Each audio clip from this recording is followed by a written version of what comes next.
Para pendengar radio RRI yang kami muliakan, Rasulullah adalah satu manusia yang dipilih oleh Allah untuk berbicara dan berdialog. Ketika Rasulullah SAW Isra dan Mi'raj, lalu Nabi Muhammad menemui Allah Subhanahu wa taala Arsy. Ketika Nabi Muhammad bertemu dengan Allah, Allah Subhanahu wa taala langsung berkata, At-tahiyatul mubarakatus salawatut thayyibatu lillah. Assalamu alayka ayyuhan nabiyyu wa rahmatullahi wa barakatuh. Salam sejahtera, salam keberkahan untukmu wahai Nabi Muhammad sallallahu alaihi wasallam. Semoga engkau menjadi manusia yang berkah. Inilah perkataan Allah Subhanahu wa taala kepada Nabi Muhammad sallallahu alaihi wasallam ketika Nabi Muhammad Isra dan Mi'raj.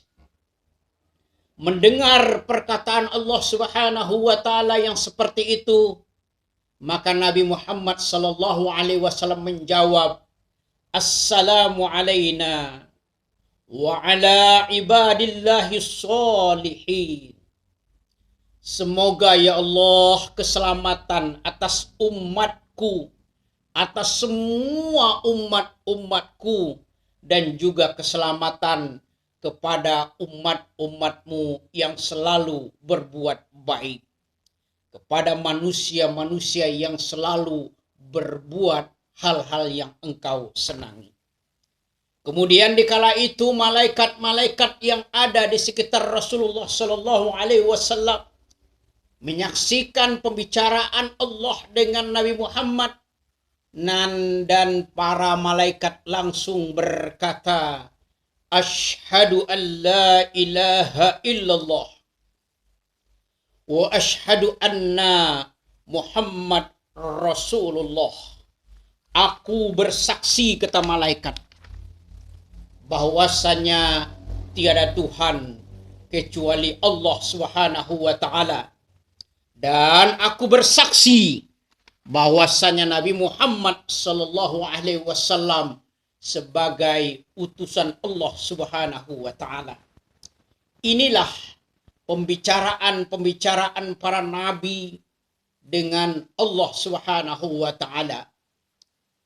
Para pendengar radio RRI yang kami muliakan, mungkin ini adalah cara-cara Allah Subhanahu wa taala berbicara dengan kami.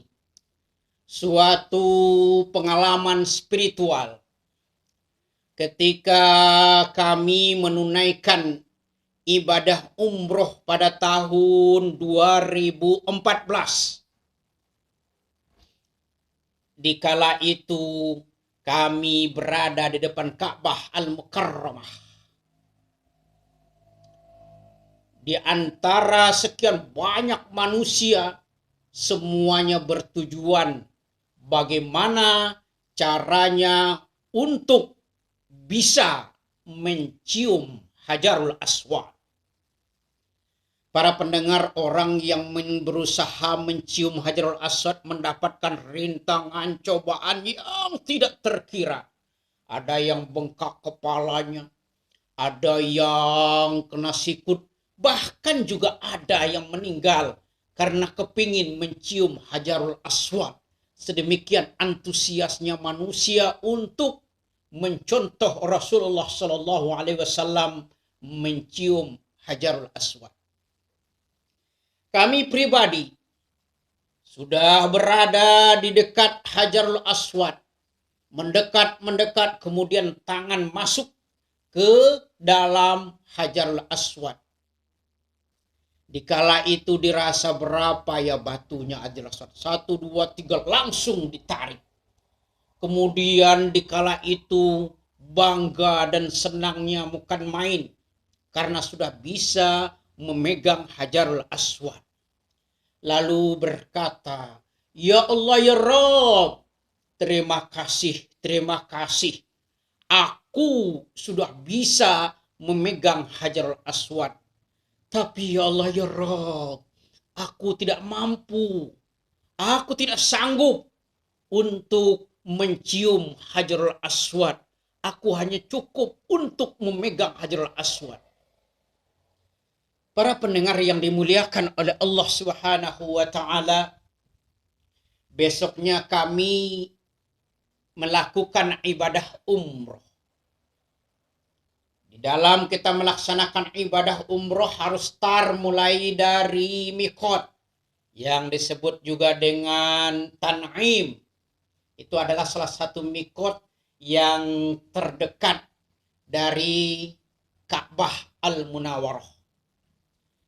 Sesampai di Tan'im, semua pakaian yang kita bawa diganti menggunakan pakaian ihram.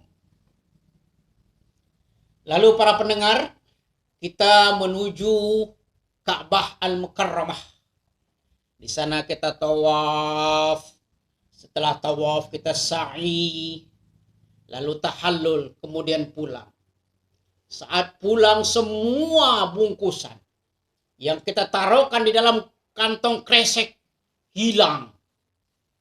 Dan dikala itu heran, kok bisa hilang? Lalu dalam hati mungkin ini sebagai penebusan dosa. Lalu besoknya melaksanakan ibadah umroh seperti biasa. Segala perlengkapan selain pakaian ihram diletakkan di kantong kresek. Pergilah tawaf, sa'i, lalu pulang, ternyata bungkusan itu tetap juga hilang. Timbul lagi pertanyaan, ya Allah ya Rabb, ada apa ini? Dosa apa aku ini? Besoknya melaksanakan lagi ibadah umroh.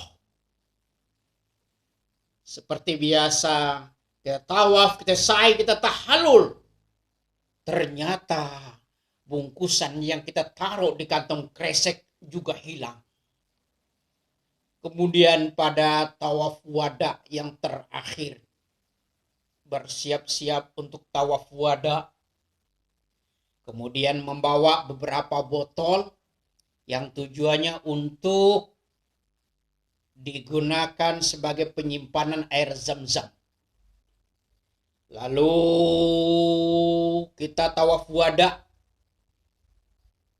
Segala pembawaan botol, sepatu, dan lain sebagainya kita taruh di kantong kresek seperti orang-orang melaksanakannya. Orang-orang hanya diletakkan di pintu Ka'bah atau di tempat startnya kita mulai tawaf.